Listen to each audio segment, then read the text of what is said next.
Hello hi నమస్తే నేను అరుణ welcome to Aruna's kitchen. ఈరోజు వీడియోలో మనము ప్రతి టిఫిన్ సెంటర్ వాళ్ళు చేసే పల్లీల చట్నీ కొబ్బరి చట్నీ రెసిపీ అండి। వీడియో స్కిప్ చేయకుండా ఫుల్ రెసిపీ చూడండి, చాలా బాగుంటుంది। టిఫిన్ సెంటర్ టేస్ట్ రావాలంటే ఈ వీడియో చూసి మీరు తప్పకుండా ట్రై చేయండి। ఎంతో టేస్టీగా ఉన్న ఈ చట్నీని మనము 3 to 7 days వరకు ఎలా స్టోర్ చేసుకోవచ్చు ప్రతి టిప్స్ మీతో షేర్ చేస్తా నేను। వీడియో స్కిప్ చేయకండి। దీన్ని ఇడ్లీలో కానీ దోశ పెసరట్టు ఉప్మాలో దేంట్లోకైనా కాంబినేషన్ అనేది చాలా బాగుంటుంది। నేను దీనికోసం ముందుగా 1 కప్పు గ్రౌండ్ నట్స్ తీసుకున్నా। కడాయి కొంచెం హీట్ అయ్యాక ఆ గ్రౌండ్ నట్స్ యాడ్ చేసుకొని కొంచెం లో ఫ్లేమ్లో ఈ పల్లీల్ని వేయించుకోవాలి। లో ఫ్లేమ్లో వేయించుకోవడం వల్ల ఈ పల్లీలు అనేది లోపల నుంచి బాగా వేగుతాయి అన్నమాట। అవి వేగాక తీసుకొని పక్కన పెట్టుకుందాం। ఆ లోపే కడాయి పెట్టుకొని మళ్ళీ కొంచెం ఆయిల్ అనేది వేసి నేను 2 మిరపకాయలు యూజ్ చేస్తున్నా। మీరు కావాలనుకుంటే గ్రీన్ మిర్చి కూడా యూజ్ చేయొచ్చు। ఈ ఎండు మిరపకాయల్లో కొంచెం జీలకర్ర కొన్ని ధనియాలు వేసుకొని వేపుకోవాలన్నమాట। ఇవి కొంచెం వేగాక వీటిని కూడా తీసుకోవాలి। నేను ఆయిల్ అనేది ఎక్కువ ఏమి వేయట్లేదండి, దీంట్లో జీలకర్ర ధనియాలు అనేది వేస్తున్నాను। దీంట్లో మనము సాల్ట్ వేసుకొని దీన్ని గ్రైండ్ చేసుకోవాలి। సాల్ట్ అనేది టేస్ట్కి తగ్గట్టు వేసుకోవాలి। దీంట్లోనే కొన్ని గార్లిక్ 2 చిన్న అల్లం ముక్క వేసుకుంటున్నాను।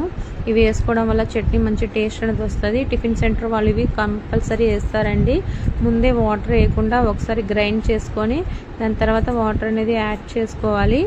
ఈ చట్నీ బాగా లూజ్గా కాకుండా ఒక టైట్గా గ్రైండ్ చేసి ఫ్రిడ్జ్లో పెట్టుకోవడం వల్ల 1 వీక్ దాకా స్టోర్ ఉంటుందండి। మనకి ఎప్పుడు కావాలంటే అప్పుడు తీసి వాటర్ కలుపుకొని తాలింపు వేసుకుంటే ఫ్రెష్ చట్నీ టేస్ట్ వస్తుంది। ఈ చట్నీ అనేది బాగా స్మూత్ పేస్ట్ లాగా గ్రైండ్ చేయకూడదు, కొంచెం రఫ్గా బరకలాగా ఉండాలన్నమాట, అప్పుడే టేస్ట్ చట్నీ వస్తుంది। మనం అలానే కొబ్బరి చట్నీ చేసుకుందాం। కొన్ని కొబ్బరి ఫ్రెష్ పచ్చి కొబ్బరి తీసుకున్నాను, దీంట్లో కొన్ని పుట్నాలు తీసుకుంటున్నాను 2 టేబుల్ స్పూను।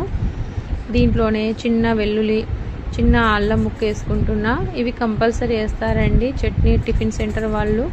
దీంట్లో ఫ్రెష్ కొత్తిమీర కారంకి తగ్గట్టు గ్రీన్ చిల్లీ వేసుకుంటున్నాను। దీంట్లో గ్రీన్ చిల్లీ వేస్తేనే టేస్ట్ అనేది వస్తుంది। అలానే దీంట్లో టేస్ట్కి తగ్గట్టు సాల్ట్ వేస్తున్నాను, కొన్ని కరివేపాకు, దీన్ని కూడా గ్రైండ్ చేసుకుందాం। కొత్తిమీర వేయడం వల్ల చట్నీ కలర్ అనేది బాగా కనిపిస్తుంది, గ్రీన్ కలర్। అందులో ఒకటి కొత్తిమీర కూడా మంచి డైజెషన్ కదండి, బాగుంటుంది టేస్ట్ కూడా। ఈ 2 గ్రైండ్ చేసుకున్నా। మళ్ళీ ఇప్పుడు దీన్ని తాలింపు వేసుకుందాం। ఇప్పుడు మనము కడాయి పెట్టి 1 స్పూన్ ఆయిల్ వేసుకుంటున్నా। ఆయిల్ కొంచెం వేడయ్యాక దీంట్లోనే ఎండుమిరపకాయలు తాలింపుకి 1 తెంపుకొని వేసుకున్నాను। అలానే పోపు దినుసులండి, శనగపప్పు మినపప్పు ఆవాలు జీలకర్ర వేసుకుంటున్నా। అవి కొంచెం వేగాక కరివేపాకు వేసుకుంటున్నాను। ఇవి కొంచెం వేపుకొని కావాలనుకుంటే మీరు హింగు అనేది కూడా వేసుకోవచ్చు, ఆప్షనల్ అది। ఈ 2 చట్నీలో మనం తాలింపు వేసుకుందాము। ఒకేసారి తాలింపులో 2 చట్నీలు అయిపోయింది కదండి, ఎంతో టేస్టీగా ఉంటుందండి, చాలా సూపర్ అన్నమాట। మీరు ట్రై చేసి ఎలా వచ్చిందో నాకు కామెంట్ పెట్టండి। నచ్చితే లైక్ చేసి షేర్ చేసి సబ్స్క్రైబ్ చేసుకోండి ప్లీజ్। మీకు ఏదైనా రెసిపీస్ కావాలని కూడా నాకు కామెంట్ పెట్టండి। మీరు ఈ రెసిపీస్ చూస్తున్నారు కదా, ఎక్కడి నుంచి చూస్తున్నారో నాకు కామెంట్ పెట్టండి। బాయ్ అండి।